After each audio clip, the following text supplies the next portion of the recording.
నాగేశ్వర గారు నమస్కారం sir. Hindenburg చేసిన ఆరోపణల కలకలం రేగుతోంది సార్ అధికార ప్రతిపక్షాల మధ్య.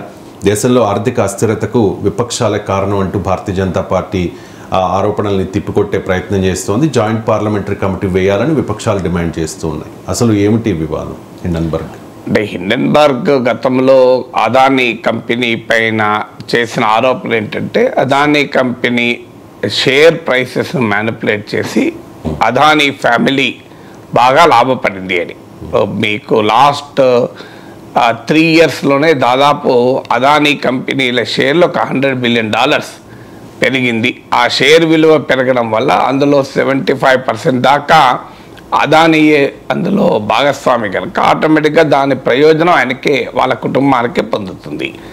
ఈ షేర్లు ఏదో ఉత్పత్తి చేసి కంపెనీలు లాభాలు సంపాదించి ఎక్స్పాండ్ అయ్యి ఎకనామిక్ యాక్టివిటీ పెరగడం వల్ల షేర్ వాల్యూ పెరగలేదు, మ్యానిపులేషన్ వల్ల ఈ షేర్ వాల్యూ పెరిగింది అనేది ఒక వాదన, ప్రధానమైన విమర్శ. ఎందుకంటే ఇందులో ఉదాహరణకు ఒక లాస్ట్ 3 yearsలోనే ఇది భారీగా పెరిగింది అని. సో ఇంత భారీగా షేర్ వాల్యూ పెరగటానికి అదాని అనుసరించిన పద్ధతి ఏంటి అంటే ఇక్కడ నుంచి తన కంపెనీ డబ్బులని బ్లాక్ మనీని వేరే విదేశాలకు తరలించి అక్కడి నుంచి విదేశీ కంపెనీలు, షెల్ కంపెనీలు అంటారు, ఊరు పేరు లేని కంపెనీల పేరు మీద తిరిగి తన అదానీ కంపెనీలోనే పెట్టుబడులు పెట్టి ఆ రకంగా అదానీ షేర్లకు డిమాండ్ను సృష్టించి అదానీ షేర్ల ధరలను పెంచారు అనేది ఆ హిండెన్బర్గ్ గతంలో చేసిన ఆరోపణ. అంటే పవర్ ఎక్విప్మెంట్, ఉదాహరణకు పవర్ ఎక్విప్మెంట్ను దిగుమతి చేసుకోవటానికి ఓవర్ ఇన్వాయిసింగ్ చేయడం, అంటే ₹100 వస్తువును ₹150 దిగుమతి చేసుకున్నట్టుగా చూపి ఆ మిగతా ₹50 ఆ పవర్ ఎక్విప్మెంట్ ఎక్స్పోర్ట్ చేసిన కంపెనీ ద్వారా అదానీ కంపెనీలోకి పెట్టుబడులు పెట్టిన షెల్ కంపెనీస్లోకి డైవర్ట్ చేసి తిరిగి మళ్ళీ అదానీ కంపెనీలోకి దాన్ని పెట్టుబడిగా మార్చడం, దీన్ని మనీ లాండరింగ్ అంటారు. సో ఈ రకంగా బ్లాక్ మనీని షెల్ కంపెనీలోకి పంపించి షెల్ కంపెనీల ద్వారా తిరిగి మళ్ళీ తన కంపెనీలు ఇన్వెస్ట్ చేయించి ఆర్టిఫిషియల్గా తన కంపెనీల షేర్లను భారీగా పెంచారు. అలా పెంచడం ద్వారా ఒక $100 billion మేరకు లాభం పొందారు అదానీ కుటుంబం అనేది హిండెన్బర్గ్ అనే రీసెర్చ్ ఫర్మ్ ఆరోపణ చేసింది. ఈ ఆరోపణ పైన దేశంలో కలకల్లోలమైంది. అది ఫస్ట్ పార్ట్. ఇప్పుడు తాజాగా ఏంటంటే ఇలాంటి షేర్ మ్యానిపులేషన్ను నివారించాల్సిన సంస్థ securities and exchange board of India, అంటే భారతదేశ స్టాక్ మార్కెట్ను రెగ్యులేట్ చేసేటువంటి సంస్థ.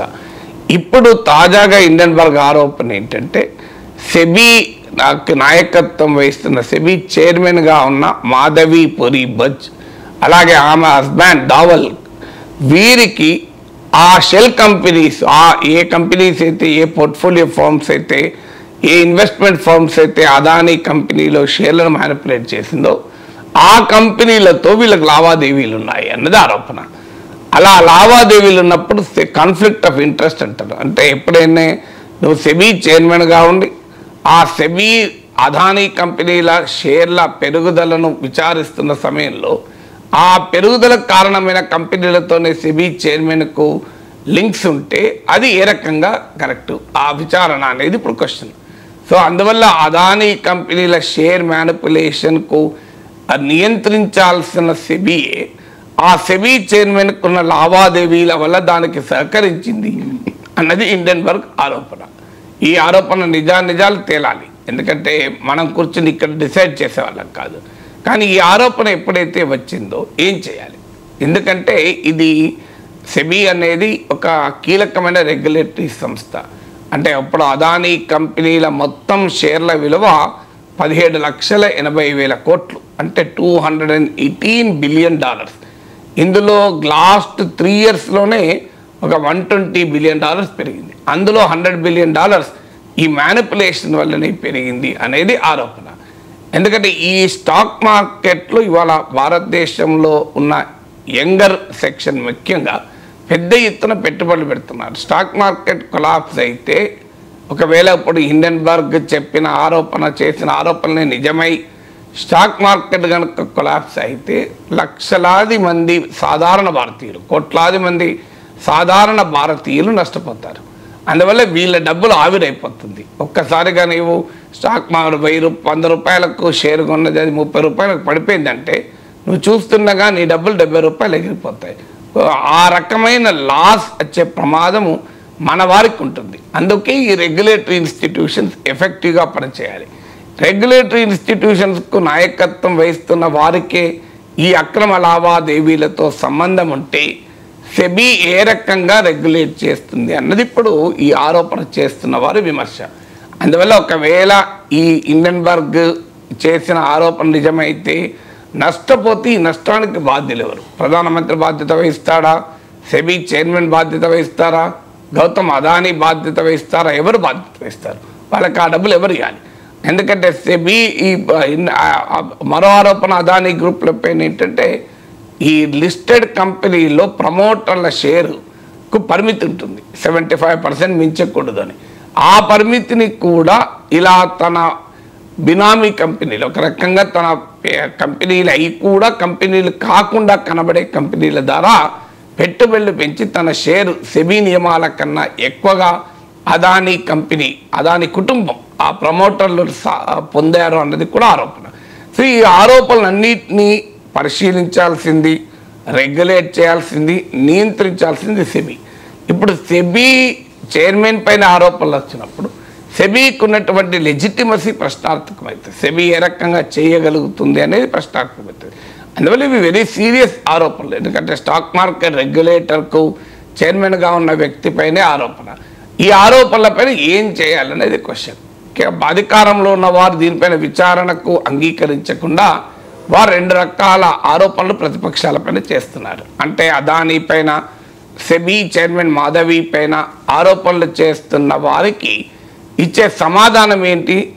ఇలాంటివి ఏమీ జరగలేదు, అదానీ కంపెనీల షేర్లు మ్యానిపులేట్ జరగలేదు, సెబీ చైర్మన్కు కాన్ఫ్లిక్ట్ ఆఫ్ ఇంట్రెస్ట్ ఏమీ లేదు, ఆమె అదానీ కంపెనీలలో షేర్లు పెరుగుదల కారణమైన ఫారిన్ పోర్ట్ఫోలియో ఫండ్స్లో ఆమె ఇన్వెస్ట్ చేయలేదు, ఆమెకి ఈ లావాదేవీలతో సంబంధం లేదు అని ఆర్గ్యూ చేయాలి. అలా ఆర్గ్యూ చేయడం లేదు.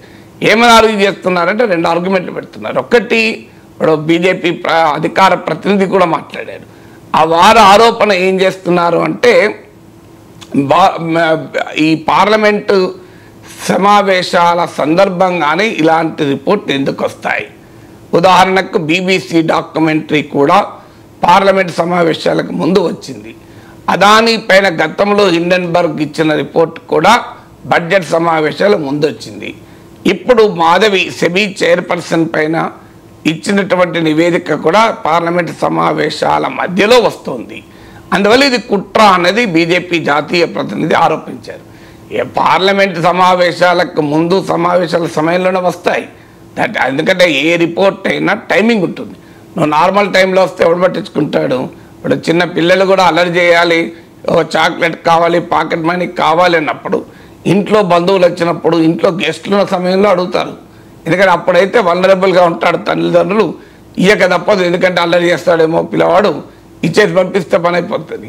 ఓ చిన్న పిల్లవాడే ప్రాపర్ టైమింగ్ చూసుకొని చాక్లెట్ అడిగితే, పాకెట్ మనీ అడిగితే, ఇక మీడియా కానీ హిండెన్బర్గ్ లాంటి సంస్థలకు కానీ తాము ఇచ్చే సెన్సేషనల్ రిపోర్ట్స్ టైమింగ్ చూసుకోరా?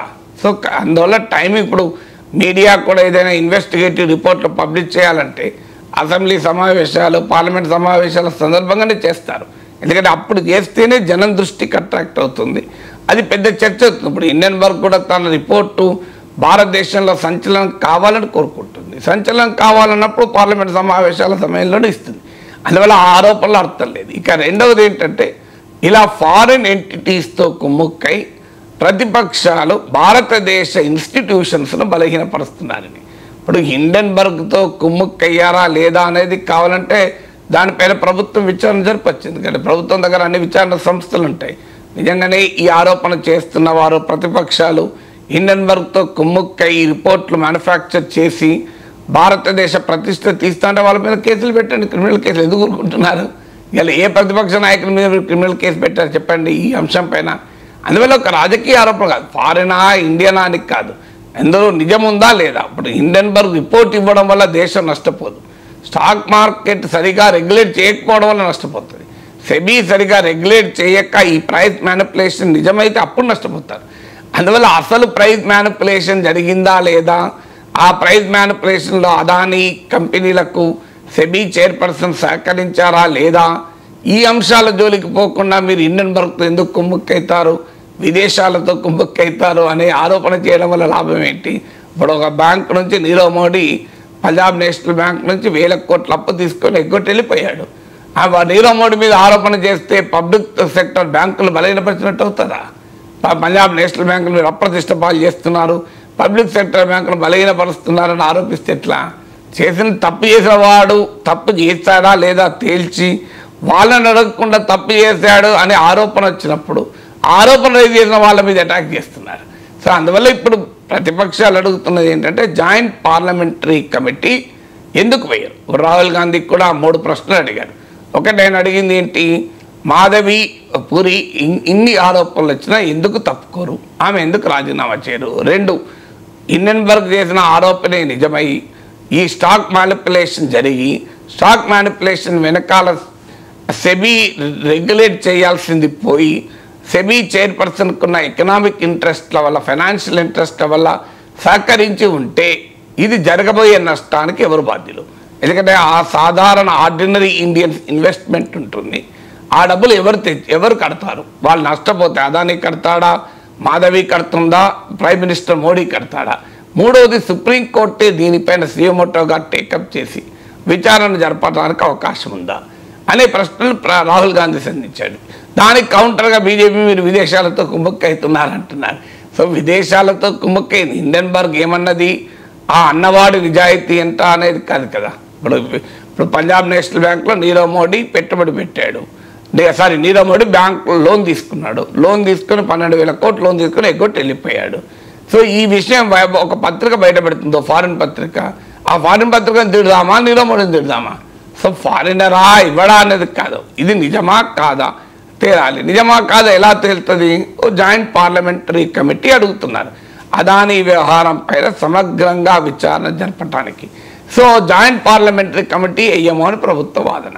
ఎందుకు వేయకూడదు? బోఫోర్స్ నుంచి మొదలుకొని అనేక కుంభకోణాలపైన జాయింట్ పార్లమెంటరీ కమిటీ విచారణ జరిపింది. ఇప్పుడు నిన్నకమన్న వక్ఫ్ అమెండ్మెంట్ యాక్ట్ను పార్లమెంట్లో పార్లమెంటరీ కమిటీకి పంపించలేదా?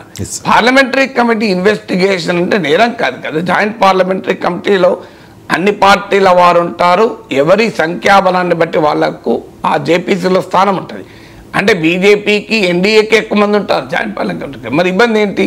జాయింట్ పార్లమెంటరీ కమిటీ అఫీషియల్స్ని కావచ్చు ఎవరినైనా విచారణ జరుపుతుంది, దాని వెనకాలన్న మన్నారని బయట పెట్టడానికి అవకాశం ఉంటుంది. సుప్రీంకోర్టు క్లీన్ చిట్ ఇచ్చింది కదా. సుప్రీంకోర్టు అయినా ఏదైనా అవైలబుల్ డాక్యుమెంట్స్ ఆధారంగా జడ్జిమెంట్లు ఇస్తుంది. సుప్రీంకోర్టు ఇన్వెస్టిగేట్ చేయదు కదా. సుప్రీంకోర్టు పని విచారణ జరపడం కాదు, సుప్రీంకోర్టు పని విచారణ జరిపిన విచారణా సంస్థల నివేదికల ఆధారంగా జడ్జిమెంట్ ఇస్తుంది. సుప్రీంకోర్టు తప్పబట్టలేం. సుప్రీంకోర్టు జడ్జిలు వెళ్ళి ఇన్వెస్టిగేషన్ ఫీల్డ్ మీద జరపరు. ఇప్పుడు ఇన్వెస్టిగేషన్ చేసేవాళ్ళు కోర్టు కాదు, కోర్టు ముందు ఇన్వెస్టిగేటింగ్ ఏజెన్సీస్ మెటీరియల్ ముందు పెడితే దాని ఆధారంగా కోర్టులు తీర్పులు చెప్తాయి. కోర్టులు ఇన్వెస్టిగేట్ చేయవు కదా. ఇప్పుడు కోర్టులు వెళ్ళి సెబీలో మాధవి పూరికి ఇన్వెస్ట్మెంట్ ఉందా, ఆ అదానీ కంపెనీలో షేర్లు పెట్టిన షెల్ కంపెనీలతో లావాదేవీలు ఉన్నాయా అని సుప్రీంకోర్టు జడ్జిలు పోయి విచారణ జరుపుతారా? సుప్రీంకోర్టు ఏం చేయగలుగుతుంది? తన ముందు వచ్చిన మెటీరియల్ ఆధారంగా తీర్పులు చెప్తుంది. అందువల్ల వాళ్ళు ఇన్వెస్టిగేట్ చేయాల్సింది ఎవరు? సెబీ ఇన్వెస్టిగేట్ చేసి అదానికి ఏమీ లేదు క్లీన్ చిట్ ఇచ్చింది. అయ్యా సెబీ చైర్పర్సన్ అక్రమ లావాదేవీలో భాగస్వామి అనే ఆరోపణ ఉన్నప్పుడు అదే నిజమైతే ఆ సెబీ ఎలా విచారణ జరుపుతుంది? సెబీ విచారణ ఆధారంగా కోర్టు తీర్పు చెప్పింది. అందువల్ల విచారణ నిష్పాక్షికంగా జరగాలంటే జాయింట్ పార్లమెంటరీ కమిటీ విచారణ జరపాలి అనేది ప్రతిపక్షాల డిమాండ్. ఇందులో ఏదీ లేదనుకోండి, నిజంగానే అదానీ కంపెనీలో షేర్ల మ్యానిపులేషన్ జరగలేదు, అదానీ కంపెనీ షేర్ల మ్యానిపులేషన్ ద్వారా లాభపడలేదు, అదానీ కంపెనీ సెబీ నియమాలకు భిన్నంగా నియమాల కన్నా ఎక్కువ పెట్టుబడి కలిగి లేదు, Adani company imported over invoicing చేసి ఇక్కడి డబ్బును బయటికి తరలించలేదు నల్ల డబ్బు రూపంలో, అదానీ కంపెనీ ఏ రకమైన మనీ లాండరింగ్ చేయలేదు. నిజమే అనుకుందాం, జాయింట్ పార్లమెంటరీ కమిటీలో తేలుతుంది కదా. జాయింట్ పార్లమెంటరీ కమిటీ విచారణకు ఎందుకు అభ్యంతరం? అయితే ప్రధాని జేపీసీ వేస్తామంటే క్లియర్గా అదానీ కంపెనీల షేర్ విలువల్లో అనూహ్యమైన అసహజమైన పెరుగుదల కనబడుతుంది, అన్నేచురల్ మూమెంట్ కనబడుతుంది. అన్నేచురల్ మూమెంట్ కనబడుతున్నప్పుడు మరి ఏంటి, స్టాక్ మార్కెట్లో అనేక కుంభకోణాలు జరుగుతున్నాయన్న సంగతి మనకు హర్షద్ మెహతా, కేతన్ పరేఖ్ కాలం నుంచి తెలుసు. నిన్న కాక మన పంప్ అండ్ డంప్ స్కామ్ అని కూడా స్టాక్ సెబీ చెప్పింది. సో అందువల్ల ప్రపంచవ్యాప్తంగా స్టాక్ మార్కెట్లో మ్యానిపులేషన్కు స్కోప్ ఉంటాయి, మన దేశంలోనే కాదు. అలాంటి ప్రజల సొమ్ము లక్షల కోట్లలో స్టాక్ మార్కెట్లో ఇన్వెస్ట్ అయి ఉన్నప్పుడు కార్పొరేట్ గవర్నెన్స్ అంటే స్టాక్ మార్కెట్లో లిస్టెడ్ కంపెనీల నిర్వహణ అనేది పద్ధతి ప్రకారం జరగాలి. అది ప్రజలకు తెలియాలి. ఇది అడుగుతున్నందుకు జేపీసీ మేము వేయము, జాయింట్ పార్లమెంటరీ కమిటీ ససేమిరా వేయమని ప్రభుత్వం ఎందుకు చెప్తోంది? అక్కడే అనుమానం కలుగుతుంది. ఇప్పుడు ఇన్నిటి మీద జేపీసీ గతంలో అనేక అవినీతి ఆరోపణలపైన జేపీసీలు వేసినప్పుడు ఇంత మేజర్ ఇష్యూ భారత స్టాక్ మార్కెట్ ఇంటెగ్రిటీనే ప్రశ్నిస్తూ హిండెన్బర్గ్ రిపోర్ట్ వస్తే దానిపైన విచారణ జరిపించడానికి ఎందుకు అభ్యంతరమో నాకు ఇప్పటివరకు అర్థం కాలేదు. విచారణ జరిపినంత మాత్రానే అదాని దోషి కాదు, మాధవి దోషి కాదు కదా. సో విచారణకు కూడా ప్రభుత్వం అంగీకరించడం లేదన్నప్పుడు ప్రభుత్వ మోటివ్స్ అనుమానాస్పదంగా మారుతున్నాయి. Right sir. ఇక బంగ్లా మాజీ ప్రధాని షేక్ హసీనా అమెరికా మీద తీవ్ర విమర్శలు చేస్తూ ఉన్నారు సార్. బంగ్లా అల్లర్ల వెనుక అమెరికా ఉంది, తన ప్రభుత్వం కూలిపోవడం వెనుక అమెరికా ఉంది అని చెప్పి. ఎందుకు అంటే సెయింట్ మార్టిన్ ద్వీపం మీద అమెరికాకు ఆసక్తి ఉంది. ఒకవేళ ఆ ద్వీపాన్ని అమెరికాకు అప్పగించి ఉంటే కనుక తన ప్రభుత్వం కొనసాగేదని వ్యాఖ్యానించారు సార్. సో ఇప్పుడు సెయింట్ మార్టిన్స్ ద్వీపం ఏంటి అసలు అనే దాని మీద పెద్ద చర్చ జరుగుతోంది. ఏంటి సెయింట్ మార్టిన్స్ ద్వీపం ప్రాధాన్యత? అంటే సెయింట్ మార్టిన్ ద్వీపం ప్రాధాన్యత కన్నా ముఖ్యమైనది, కీలకమైనది ఏంటంటే నిజంగానే అమెరికా ఎందులో పాత్ర ఉందా లేదా, అమెరికా ఎందుకని జోక్యం చేసుకుంటుంది అనేది మోర్ ఇంపార్టెంట్. సెయింట్ మార్టిన్ ద్వీపం ఏముంది, గూగుల్లో కొట్టిన వస్తుంది వాటి సెయింట్ మార్టిన్ ఐలాండ్ అని. ఇది మన బే ఆఫ్ బెంగాల్కు దగ్గర ఈశాన్య ప్రాంతంలో north eastern bay of Bengal వైపుగా అంటే సదరన్ మోస్ట్ టిప్ అంటారు. బంగ్లాదేశ్లోని దక్షిణ ప్రాంతంలో ఉన్న కాక్స్ బజార్కు సమీపంలో ఉంటుంది. ఒక బంగ్లాదేశ్ సదరన్ మోస్ట్ టిప్ నుంచి 9 కిలోమీటర్స్ దూరంలో ఉంటుంది. ఒక చిన్న ఐలాండ్, మియన్మార్ జల సరిహద్దుకు మ్యారిటైమ్ బార్డర్ దగ్గరలో ఉంటుంది. ఒక 3 చదరపు కిలోమీటర్ల విస్తీర్ణంలో ఉన్న చిన్న ద్వీపము, కొబ్బరి చెట్లతో నిండిన ద్వీపము. ఇందులో 3700 మంది ప్రజలు మాత్రమే జీవిస్తారు. ఇది బంగ్లాదేశ్కు సంబంధించినటువంటి ద్వీపం. ఈ ద్వీపం అమెరికా అడగదలుచుకుంది. అందువల్ల crucial question Saint Martin island ఏంటి అని కాదు, ఆ ఐలాండ్ ఏంటి అనేది కాదు. ఎందుకని అమెరికా షేక్ హసీనా తొలగింపులో ఏమైనా పాత్ర ఉందా? ఒకటి మొదలు మనం అడగాల్సిన ప్రశ్న ఏంటంటే, ఇలా ఒక దేశంలో ప్రభుత్వాల మార్పు అమెరికా లాంటి దేశం అందులో ఇన్వాల్వ్ అవుతుందా అని. ఈ ప్రశ్నకు ఆన్సర్ మనకు ఎస్ అని వస్తుంది. ఎందుకంటే ప్రపంచవ్యాప్తంగా అనేక దేశాల్లో అధినేతల్ని మార్చడం అమెరికా బహిరంగంగా, ప్రత్యక్షంగా, పరోక్షంగా అనేక దేశాల్లో ఈ రకమైన పనులు చేసింది. ఆసియా, ఆఫ్రికా, లాటిన్ అమెరికా, పొరుగున ఉన్న వెనిజులాలో ప్రభుత్వాల మార్పుకు, గ్రెనడాలో, చిలీలో, పనామాలో, ఇరాక్లో, లిబియాలో, ఇలా ప్రపంచంలో అనేక దేశాల్లో, బ్రెజిల్లో, బొలీవియాలో, ఇలా అనేక దేశాల్లో రెజీమ్ చేంజ్ అంటారు అమెరికన్ ఫారిన్ పాలసీ భాషలో. సో ఈ రెజీమ్ చేంజ్ తమకు నచ్చని, తమ ప్రయోజనాలకు సహకరించని, తమకు ఉపయోగపడని ప్రభుత్వ అధినేతలు అధికారికంగా చట్టబద్ధంగా గెలిచి వచ్చిన అమెరికా సహించదు. అమెరికా ప్రభుత్వం ఇప్పుడు వెనిజులాలో హ్యూగో చావెస్ ఎన్నికల్లో గెలిచాడు. గెలిచిన తర్వాత ఆ వెనిజులాలో ఉన్నటువంటి ఆయిల్ కంపెనీలను మల్టీనేషనల్ చేతిలో ఉండకూడదు, అది ఆ దేశ సంపద దేశ ప్రజలకు ఉపయోగపడాలి అని ఆయన నిర్ణయం తీసుకుంటే హ్యూగో చావెజ్ను పైన అమెరికా వెంటాడింది, వెంబడించింది. అలాగే చిలీలో చాలా దశాబ్దాల క్రితమే అలెండి అనేటువంటి దేశాధ్యక్షుడు, ఎన్నికైన దేశాధ్యక్షుడు, అక్కడ ఉన్నటువంటి కాపర్ మైన్స్ను జాతీయం చేసి మల్టీనేషనల్ ప్రయోజనాలు దెబ్బతీస్తే అలెండిని నేరుగా సిఐఏ కుట్ర చేసి చంపేసింది. క్యూబా అధ్యక్షుడు ఫిడెల్ కాస్ట్రోను చంపడానికి అనేకసార్లు ప్రయత్నాలు చేశారు. పనామాలో అధ్యక్షుడినైతే నిర్బంధించి అమెరికాకు పట్టుకొచ్చారు. మీకు ఇరాక్లో సద్దాం హుస్సేన్ ఇరాక్లో మిలిటరీ జోక్యం చేసుకొని సద్దాం హుస్సేన్ అంతం చేశారు. ఇరాక్కు డెమోక్రసీ ఇస్తామన్నారు. ఇప్పుడు ఇరాక్లో డెమోక్రసీ ఉందా? ఒక ఉదాహరణ చాలు. అమెరికా కృషి వల్ల ఏర్పడిన ఇరాక్ ప్రభుత్వం ఇప్పుడు అమ్మాయిల పెళ్లి వయస్సును 9 ఏళ్ళు తగ్గించింది. అది అమెరికా సృష్టించిన డెమోక్రసీ ఇరాక్లో. సో ఇరాక్లో అమెరికా సృష్టించిన డెమోక్రసీ ఎంత గొప్పదో దీన్ని బట్టి అర్థమవుతుంది. అలాగే మీకు ఆఫ్ఘనిస్తాన్లో మహిళల పరిస్థితి ఏంటి? తాలిబాన్లను అమెరికా సృష్టించి అప్పుడున్నటువంటి పీపుల్స్ డెమోక్రటిక్ పార్టీ బబ్రక్ కర్మల్ నాయకత్వంలో ఉన్న ప్రభుత్వాన్ని తొలగించడంలో అమెరికా తన సౌదీ అరేబియా పాకిస్తాన్లో కలిసి కుట్రలు పన్నాయి. సో గడాఫీని లిబియాలో తొలగించడానికి బహిరంగంగానే జోక్యం చేసుకుంది.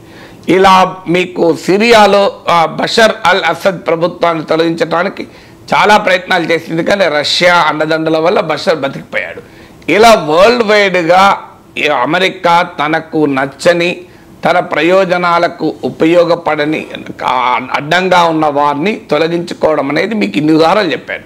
చరిత్ర ఇది గత 5 దశాబ్దాల చరిత్ర అర్థమవుతుంది.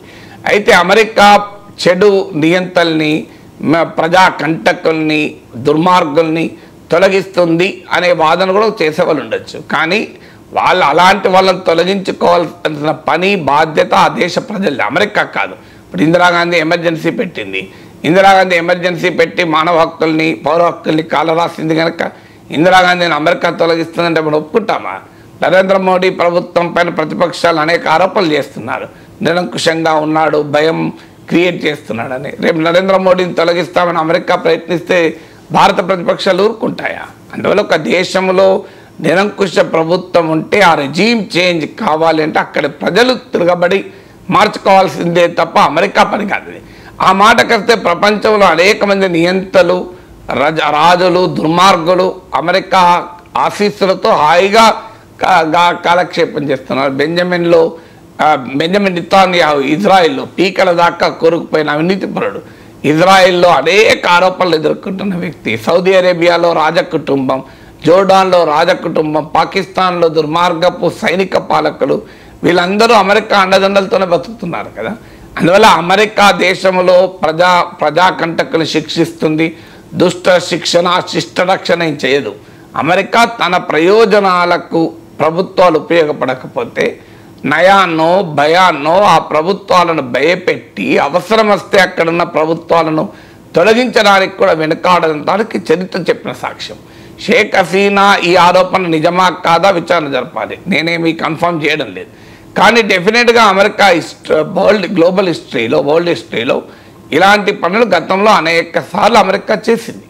అందువల్ల ఇక్కడ కూడా బంగ్లాదేశ్లో రెజీమ్ చేంజ్కు పనిచేస్తుందా అనేది ఒక ఆరోపణ షేక్ హసీనా నుంచి వచ్చినప్పుడు ఈ బ్యాక్గ్రౌండ్లో చూసినప్పుడు దానికి క్రెడిబిలిటీ ఉంటుంది. అందువల్ల అమెరికాకు ఇంట్రెస్ట్లకు, అమెరికా స్థావరాలు ఏర్పాటు చేసుకోవటానికి అమెరికాకు సహకరించకపోతే ఆ పని చేస్తూ ఉంటుంది.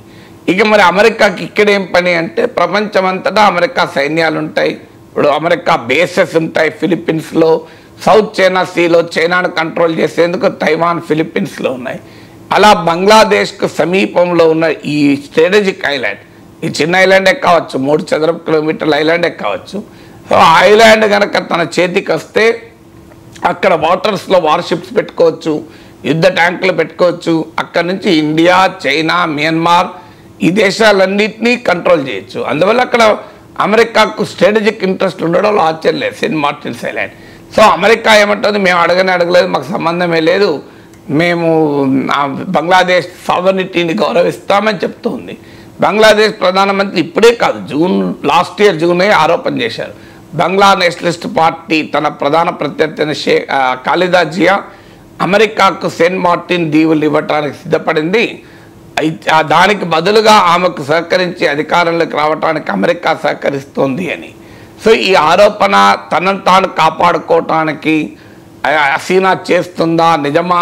ఈ రెండు రకాల వాదనలు ఉన్నాయి.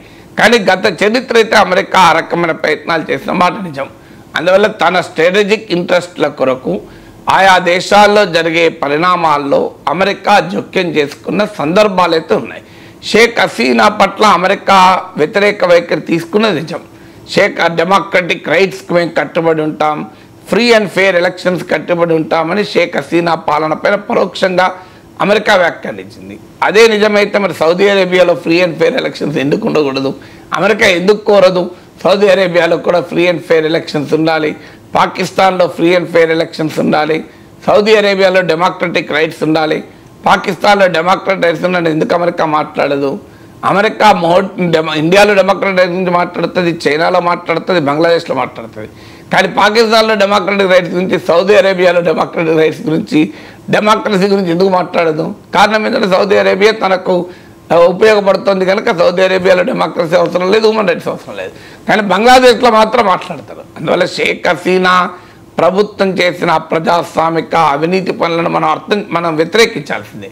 కానీ అదే సమయంలో షేక్ హసీనాకు వ్యతిరేకంగా పోరాడాల్సింది అక్కడ దేశ ప్రజలు. ఆ దేశ ప్రజలు పోరాడారు, మార్పు తెచ్చుకున్నారు. కానీ అక్కడ ఆ షేక్ హసీనా ప్రభుత్వాన్ని మార్చేయడంలో కనుక అమెరికా జోక్యం ఉంటే అది చాలా ప్రమాదకరమైన జోక్యం. ఎందుకంటే ఒక దేశ సార్వభౌమాధికారాన్ని గౌరవించాలని యునైటెడ్ నేషన్స్ చార్టర్ చెప్తోంది. సెయింట్ మార్టిన్ ఐలాండ్ బంగ్లాదేశ్ది అనే దాంట్లో ఎవరికీ వివాదం లేదు. ఎందుకంటే 2012లోనే international tribunal on law of the sea ఇది ఈ సెయింట్ మార్టిన్ ఐలాండ్ బంగ్లాదేశ్కు చెందిందని తీర్పు చెప్పింది.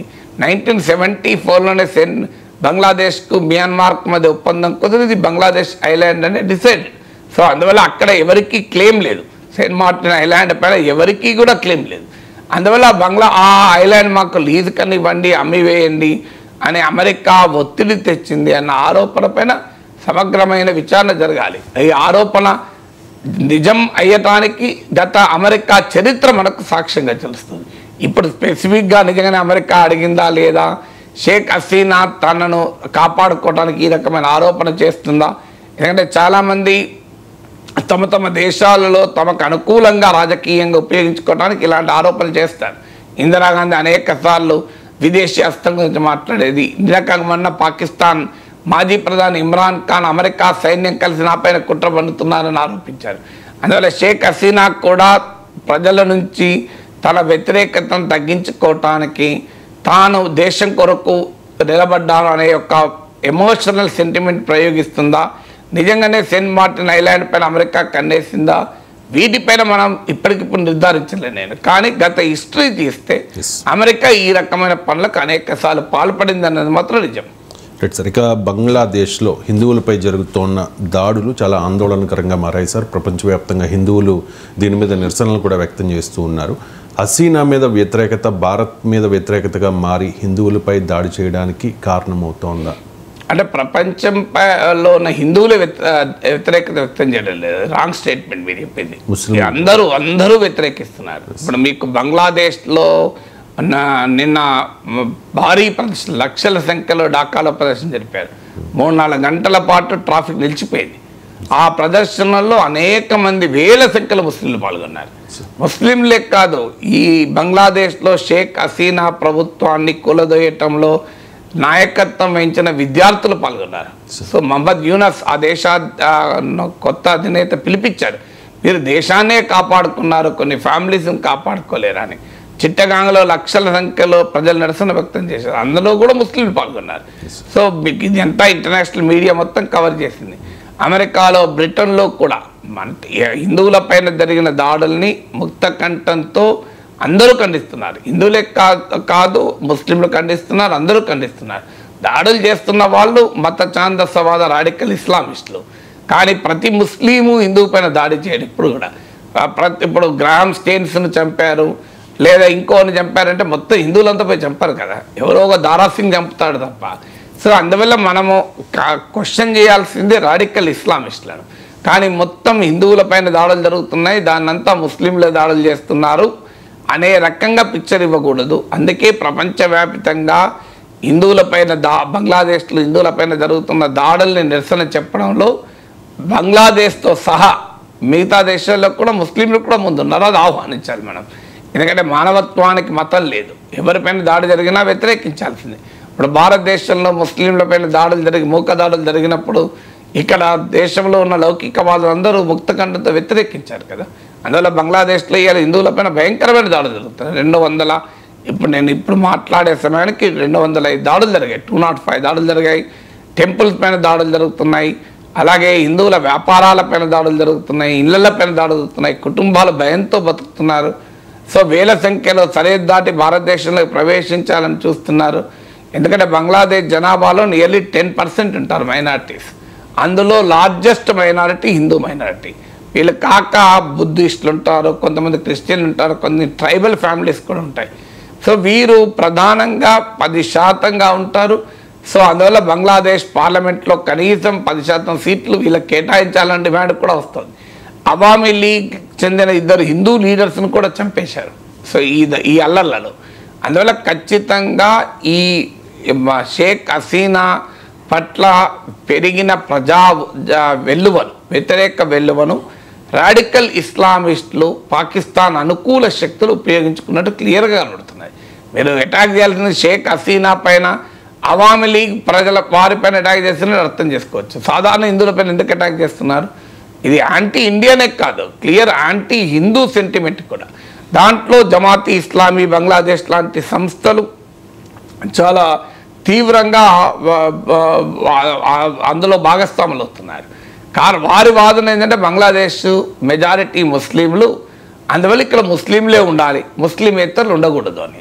విచిత్రం ఏంటంటే భారతదేశంలో హిందువులే మాత్రమే ఉండాలి, ఇది హిందూ రాష్ట్రంగా ఉండాలనేవారు బంగ్లాదేశ్ మాత్రం సెక్యులర్గా ఉండాలంటున్నారు. విచిత్రం ఏంటంటే ఇప్పుడు ఇదే ఇక్కడ భారతదేశము హిందువులు మెజారిటీ, అందువల్ల ఇది హిందూ దేశంగా ఉండాలని వాదించేవారు బంగ్లాదేశ్లో హిందువుల హక్కులు చెత్త మాట్లాడతారండి.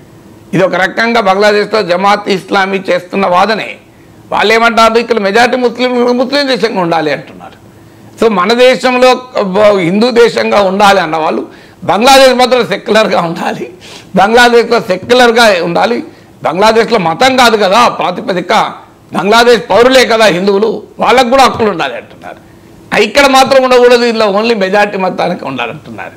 సో అందువల్ల మొదలు ఈ మైండ్ సెట్ మార్చుకోవాలి. ఎక్కడైనా జాతీయత అనే దానికి పౌరసత్వం ప్రాతిపదిక తప్ప మతం ప్రాతిపదిక కాదు.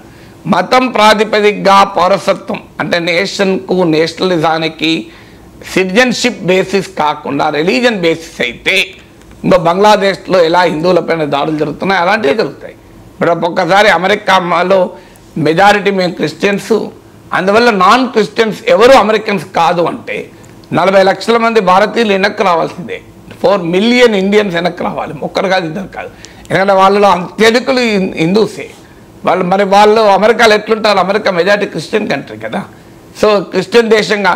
కానీ మన వాళ్ళు ఇక్కడ మాత్రం మతరాజ్యంగా ఉండాలని కోరుకునే వాళ్ళు అమెరికా సెక్యులర్గా ఉండాలి, బంగ్లాదేశ్ సెక్యులర్గా ఉండాలి, మేము మాత్రం రిలీజియస్ కంట్రీగా ఉంటాం అనే ఆర్గ్యుమెంట్ పెడతారు. సో ఇలాంటి ఆర్గ్యుమెంటే ఇతర దేశాల్లో మైనారిటీ హిందువులపైన దాడులను జస్టిఫై చేస్తారు. ఇప్పుడు బంగ్లాదేశ్ జమాత్ ఇస్లాం వాళ్ళు అదే అంటాడు, మీరు భారతదేశంలో ఏం కోరుకుంటున్నారు చెప్పండి, మేము అదే కోరుకుంటాం, మెజారిటీ మతం ఏదుంటే ఆ దేశంగా ఉండాలి అంటాం అన్నారు. మన ఆన్సర్ ఏంటి? అందువల్ల బంగ్లాదేశ్లో హిందువులు కాపాడాలన్నా, అమెరికాలో హిందువులు కాపాడాలన్నా భారతదేశం ఒక ఎగ్జాంపుల్గా ఉండాలి సెక్యులర్ దేశంగా. ఇంకా చూడు, మాది లౌకిక దేశం, మా దేశంలో అన్ని మతాల వాళ్ళు హాయిగా ఉంటున్నారు, అందువల్ల మీ దేశంలో కూడా మేము హిందువులకు రక్షణ కావాలనే డిమాండ్ చేస్తానికి మనకు నైతిక హక్కు ఉంటుంది. ఇక బంగ్లాదేశ్లో హిందువులపైన దాడులు జరుగుతుంటే దాన్ని మతం కోణంలో చూసి మన దేశంలో కూడా ఒక మతం పైన విద్వేషాన్ని రగిలించి రెచ్చగొట్టే వారు కూడా ఉంటారు. కానీ మనకు అర్థం కావాల్సింది బంగ్లాదేశ్లో అయినా భారతదేశంలో అయినా మత విద్వేషాలని మనం ఖండించాలి, మత ఉన్మాదాలని ఖండించాలి, ఇతర మతాలపైన దాడులు చేయడాన్ని మనం ఖండించాలి. అక్కడ బంగ్లాదేశ్ హిందువుల పట్ల మనం ఏ రకమైన సాలిడారిటీ ఉంటామో అదే ప్రిన్సిపల్ ప్రపంచవ్యాప్తంగా ఇదే సాలిడారిటీ ఉండాలి ఎక్కడైనా.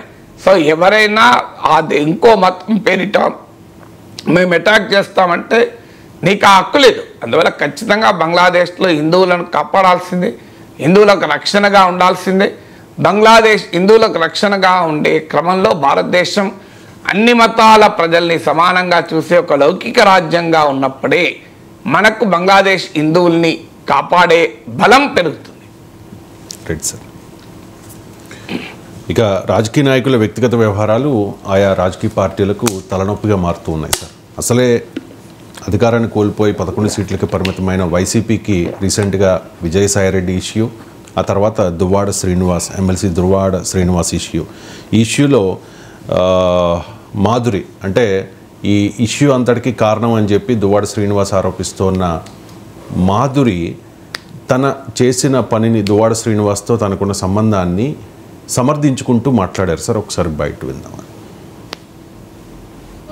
మేమైతే పెళ్లి చేసుకోలేదు, ఎందుకంటే ఇల్లీగల్గా పెళ్లి చేసుకోవడం అనేది చాలా తప్పు. ఎందుకంటే నాకు డైవర్స్ అవ్వలేదు, అతనికి కూడా డైవర్స్ అవ్వలేదు. సో మేము ఎక్కడ కూడా మ్యారేజ్ చేసుకోలేదు. నేను అతనితో ఉంటున్నాను. అతను నాకు ఒక ఫ్రెండ్, ఒక ఫిలాసఫర్, ఒక గైడ్, అన్నీ అతనే నాకు. ఎందుకంటే నేను సూసైడ్ చేసుకోవాల్సిన సిచ్యువేషన్ వచ్చినప్పుడు నువ్వు అలా ఏం చేసుకోవద్దు, నీకు నేను ఉన్నాను, నీకు ధైర్యంగా ఉంటాను, నువ్వు అధైర్య పడుకో, నాకు ధైర్యాన్ని ఇచ్చి నన్ను అతను ఒక సెక్యూర్డ్గా ఉంచుతున్నారు. దాంట్లో తప్పేమీ లేదు కదా. నేను వాళ్ళ ఫ్యామిలీలో సహజీవనం ఎలా అవుతుందండి? అడల్టరీ అనుకోవచ్చు కదా. సహజీవనం అనేది పెళ్లి కాని వాళ్ళు చేసేది సహజీవనం అంటారు. పెళ్ళైన ఇద్దరు అమ్మాయి అబ్బాయి చేసేది అడల్టరీ అంటారు. అడల్టరీకి అక్కడ సుప్రీంకోర్టులో కూడా ఇది ఏం లేదు. శ్రీను గారు నేను తను చేసిన తప్పును అంటే కుటుంబాల మధ్య చిచ్చు పెట్టేలా ఉంది అని చెప్పి మొదటి పారి ఆరోపిస్తూ ఉన్నా కూడా అడల్టరీ, తను నాకు ఫ్రెండ్, ఫిలాసఫరు, గైడ్. అడల్టరీ అనైతికమో అడల్టరీ ఏమి గొప్ప పని కాదు కదా. అదే సార్, ఆమె ఎంత బహిరంగ మరి అవి తెలిసి మాట్లాడుతుందా తెలియక మాట్లాడుతుందా? అడల్టరీని అంటే అక్రమ సంబంధం మాది అని చెప్తున్నది ఓపెన్ అని. మా అక్రమ సంబంధం అని జస్టిఫై చేసుకుంటోంది. సో అందువల్ల నీకు వ్యక్తిగత జీవితంలో విలువలు పాటించిన వాడు రాజకీయ జీవితంలో, ప్రజా జీవితంలో విలువలు ఎలా పాటిస్తారన్న క్వశ్చన్ వస్తుంది. పర్సనల్ లైఫ్, పబ్లిక్ లైఫ్ను డిమార్కెట్ చేయాలి. ఎవరి వారి పర్సనల్ లైఫ్ వాళ్ళది అంటే మీరు సొంత భార్య హక్కుల్ని కాపాడలేని వాడు దేశంలో ప్రజల హక్కుల్ని ఏం కాపాడుతాడు? సో అందువల్ల డెఫినెట్గా ఈ చట్ట విరుద్ధము అక్రమ సంబంధము, వివాహేతర సంబంధం చట్ట విరుద్ధం. ఆమె బహిరంగంగా చెప్తుంది, నాకు డైవర్స్ కాలే, ఆయనకు డైవర్స్ కాలే, మేము ఇద్దరం కలిసి ఉంటున్నాం అంటే అది ఏ చట్టం ఒప్పుకుంటుంది? ఏ రాజ్యాంగం ఒప్పుకుంటుంది? స్వేచ్ఛగా నా ఇష్టం అంటే కలవదు కదా. కుటుంబము, కుటుంబ సంబంధాలు, ఆ కుటుంబ సంబంధాలకు ఉండే చట్టబద్ధత. ఇప్పుడు ఆయనకు భార్య, పిల్లలు ఉన్నారు కదా.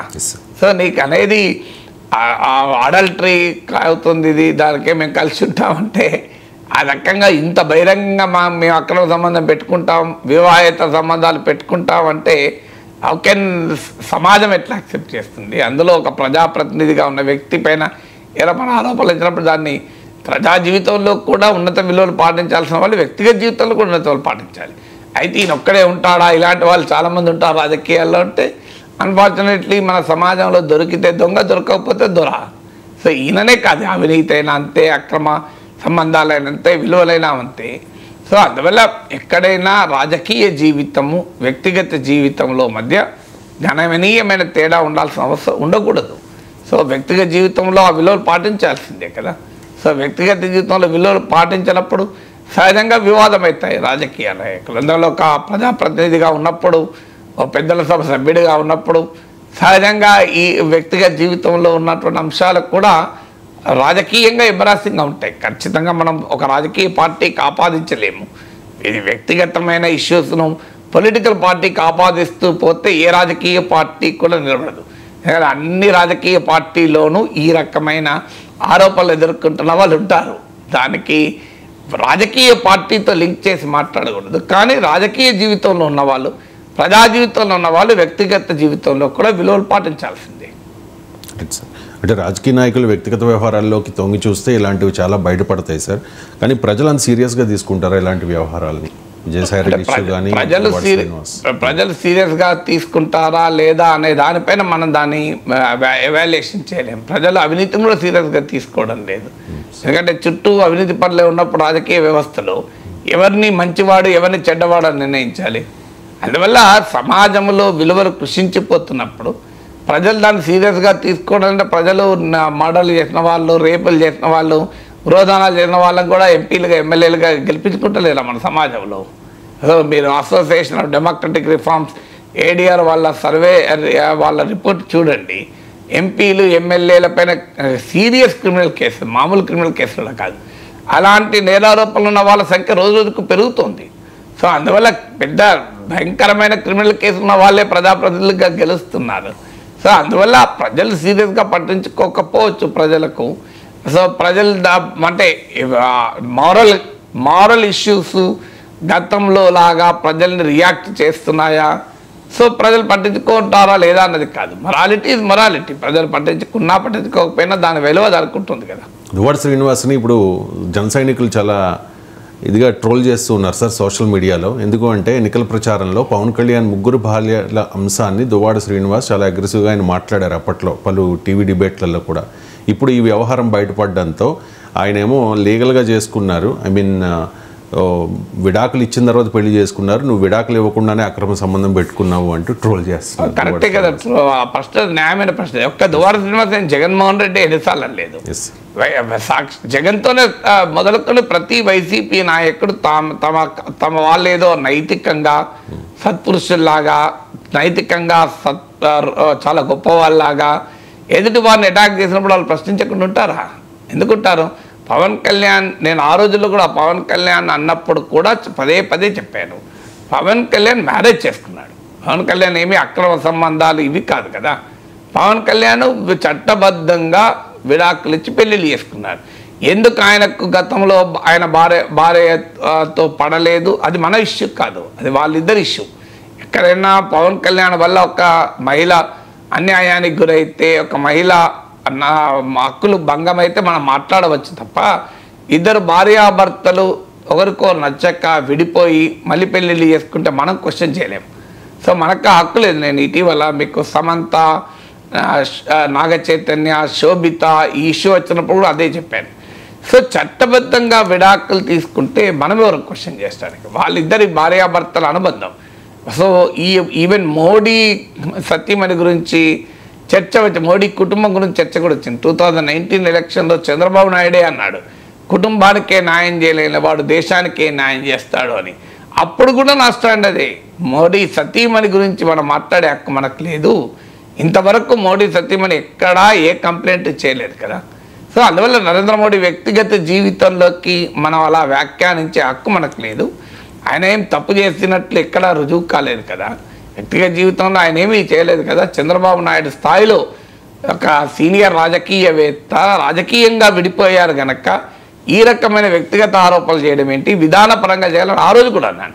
ఈరోజు మరి ఇప్పుడు ఆ మోడీని అన్నది గుర్తు చేస్తే కోపం వస్తుంది టీడీపీ వాళ్ళకి. సో మీరు అప్పుడు చంద్రబాబు నాయుడు ఈ మాట అన్నాడు అంటే అయిపోయి కోపం వస్తుంది. కానీ అన్నది నిజమే కదా. మనకు అన్ని మీకు ఎక్కడ పడితే అక్కడ యూట్యూబ్లో దొరుకుతాయి కదా. ఒకప్పుడు అంటే పత్రికలు మాత్రమే ఉన్న రోజుల్లో తెలిసేది కదా, ఇప్పుడు అందరికీ తెలుసు. అందువల్ల ఇవాళ జగన్మోహన్ రెడ్డి ఏమనగలడు? తన పార్టీ ఎమ్మెల్సీ గురించి బహిరంగంగా ఒక మహిళ చెప్తుంది, నేను డైవర్ తీసుకోలే, అయినా డైవర్ తీసుకోలే, మేము కలిసి ఉన్నాం, అడల్టరీ అని చెప్తుంది ఇంత దారుణంగా. అలా అన్నప్పుడు ఏం చెప్తాను మరి? పవన్ కళ్యాణ్ మీరు ఎలా అన్నారు? మీరు పవన్ కళ్యాణ్ మూడు పెళ్ళిళ్ళు చేసుకోవడం మీకేం సంబంధం? పవన్ కళ్యాణ్ 3 పెళ్ళిళ్ళు చేసుకోవడం అనేది పవన్ కళ్యాణ్ ప్రజా జీవితానికి ఏం సంబంధం? పవన్ కళ్యాణ్ జనసేన విధానాలకు ఏం సంబంధం? అందువల్ల ఖచ్చితంగా జగన్మోహన్ రెడ్డి కూడా ఇవాళ పవన్ కళ్యాణ్ క్షమాపణ చెప్పాలి. అయ్యమ్మ నేను పొరపాటున నిన్న అన్నాను, మా పార్టీ వాళ్ళు ఇట్లున్నారు అని. సో అందువల్ల ఎప్పుడు కూడా మనం ఒక చేతిని ఇలా చూపెడితే 4 ఏళ్ళు మన వైపు చూపెడతాయి. అది ఎవరైనా గుర్తేసుకోవాలి.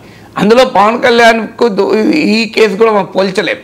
పవన్ కళ్యాణ్ చట్టబద్ధంగా విడాకులు తీసుకొని వివాహం చేసుకున్నాడు. ఆయన వివాహం చేసుకున్న దానికి అంతకు ముందు ఉన్న వాళ్ళు ఎవరు అభ్యంతరాలు చెప్పలేదు. బహుశా అందులో ఒకరికి వివాహం కూడా అయిపోయినట్టుంది మళ్ళీ. సో అందువల్ల ఇదేమి డైవర్స్ అనేది నేరం కాదు, డైవర్స్ అనేది ఇమ్మారల్ కాదు కదా. మన భారతదేశంలో విడాకుల చట్టం వచ్చినాక అది చట్టబద్ధం, ఇమ్మోరల్ అసలే కాదు. ఒక వివాహం అనేది ఒక పవిత్ర బంధమే.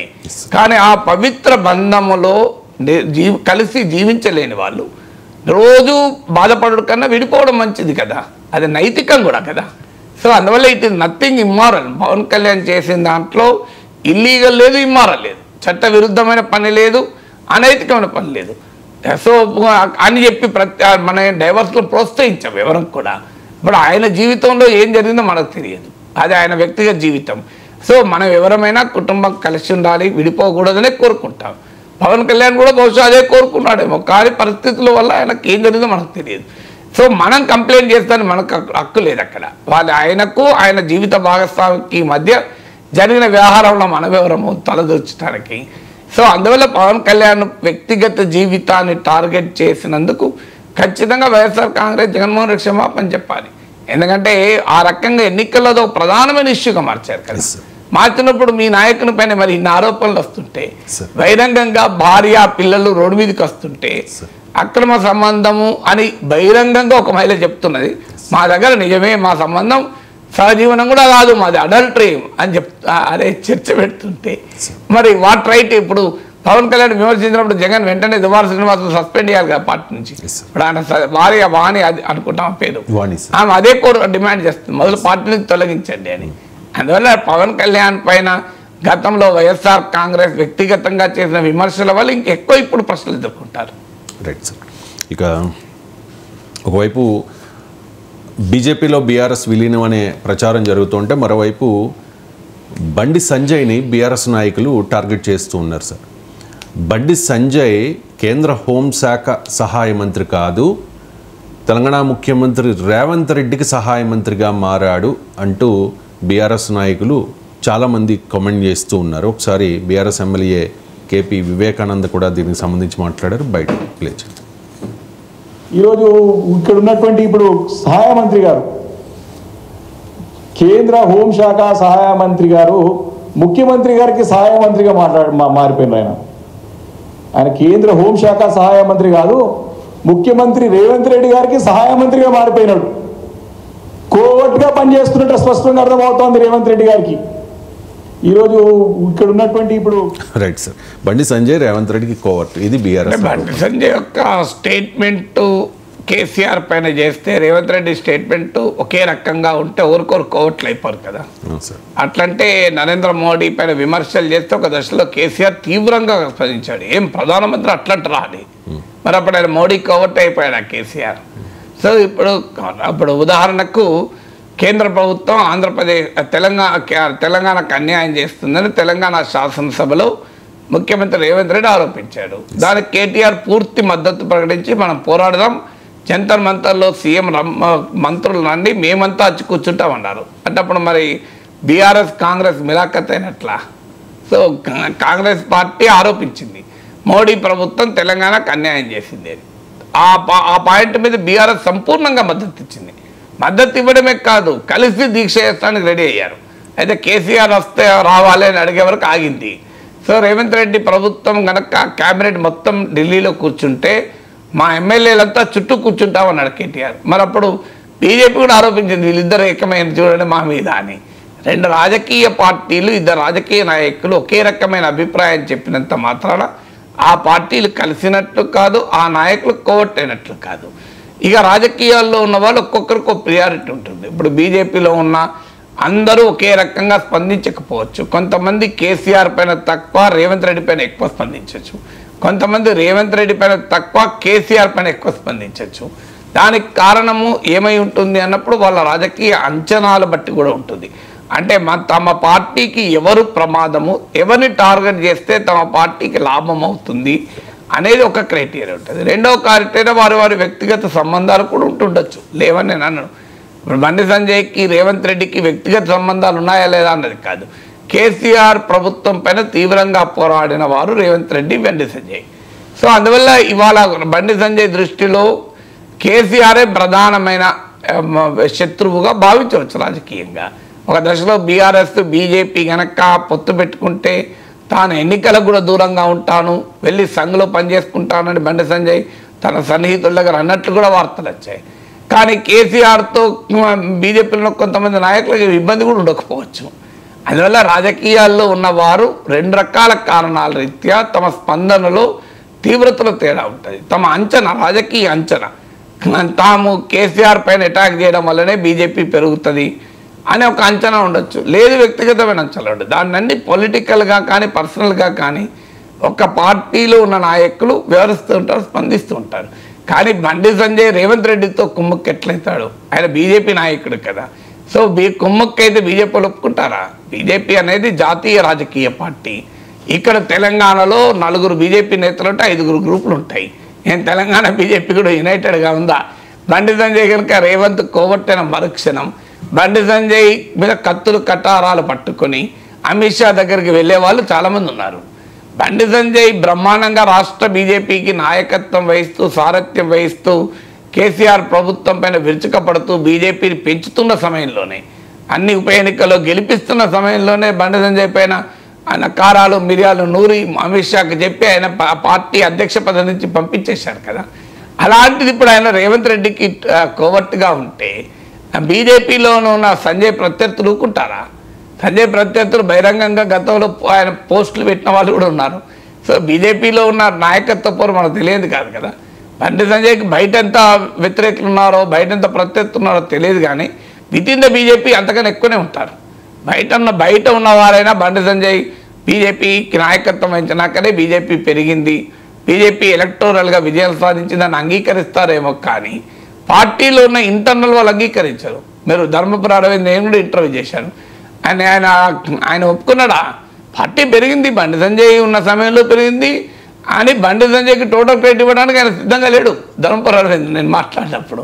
సో అందువల్ల రఘునందన్ రావు టోటల్గా బండి సంజయ్ క్రెడిట్ ఇస్తాడా? అరవింద్ క్రెడిట్ ఇస్తాడు? ఈటల రాజేందర్ ఒప్పుకుంటాడా బండి సంజయ్ నాయకత్వంలోనే రాష్ట్రంలో బీజేపీ పెరిగింది అని? అందువల్ల ఇప్పుడు బండి సంజయ్ నిజంగానే రేవంత్ రెడ్డి కోవర్ట్ అయితే ఈటల రాజేందర్, ధర్మపురి అరవింద్, రఘునందన్ రావు, పేరాల ఈశ్వర్, శేఖర్ వీళ్ళని దూకుంటారా? వీళ్ళంతా పోయి జాతీయ కేంద్ర నాయకత్వం చెప్పరా? అందువల్ల బండి సంజయ్ రేవంత్ కోవర్ట్ అయ్యే అవకాశం లేదు. కానీ ఆయన ప్రియారిటీస్ అనుకుండవచ్చు. ఆయనకి ఇవాళ రేవంత్ ప్రభుత్వం పైన కొట్లాడు కన్నా మొదలు కేసీఆర్ను బీఆర్ఎస్ను ఫినిష్ చేస్తే రేపు ప్రధాన ప్రతిపక్షంగా తామే ఉంటాం కనుక ఆటోమేటిక్గా తమకు బెనిఫిట్ అవుతుంది అనేటువంటి అంచనా కూడా ఉండొచ్చు. ఆ మాటకొస్తే ఇప్పుడు బీజేపీ నాయకులు హరీష్ రావు పైన కూడా అంత అటాక్ చేయడం లేదు. మీరు ఆ మాటకొస్తే కేసీఆర్ పైన కేటీఆర్ పైన చేసినంత అటాక్ హరీష్ రావు పైన కూడా చేయడం లేదు. ఎందుకంటే హరీష్ రావు పైన చేయడం వల్ల తమకు వచ్చే లాభం ఏంటి అని అనుకోవచ్చు వాళ్ళు. సో అందువల్ల ఇలా రాజకీయ అంచనాలు ఉంటాయి, వ్యక్తిగత సంబంధాలకు కూడా ఉండవచ్చు, ఉండవని అంటలేదు. కానీ దాన్ని బట్టే బండి సంజయ్కి రేవంత్కి వ్యక్తిగత సంబంధాలు ఉన్నాయా లేవా అది ఇష్యూ కాదు. ఆయన కాంగ్రెస్ ముఖ్యమంత్రి, బీజేపీ నాయకుడు కనుక ఎట్టి పరిస్థితుల్లో రాజకీయ సంబంధాలు డామినేట్ చేస్తాయి కదా. పర్సనల్గా రాజకీయాల్లో పరిచయాలు ఉండొచ్చు, అది ఉన్నట్టు కూడా నేనేమి చెప్పడం లేదు. బట్ ఒకవేళ ఉన్న పాలిటిక్స్ నీకు పర్సనల్ రిలేషన్స్ కదా. జస్ట్ బికాజ్ ఒక రాజకీయ వ్యాఖ్య రెండు పార్టీల నాయకులు ఒకే రకంగా చేస్తే ఎవరికొరు కొట్టుకారు. అందుకే నీకు ఉదాహరణ చెప్పాను. మోడీ ప్రభుత్వము తెలంగాణకు అన్యాయం చేసింది అని రేవంత్ రెడ్డి ఏం మాట్లాడాడు, కేటీఆర్ కూడా అదే మాట్లాడాడు. మరి కేటీఆర్ రేవంత్ కోవట్టుకారు, ఇద్దరు కలిసి బీజేపీకి వ్యతిరేకంగా కుట్రలు పన్నుతారన్న కంక్లూజన్ రాలేదు కదా. Right sir, thank you so much.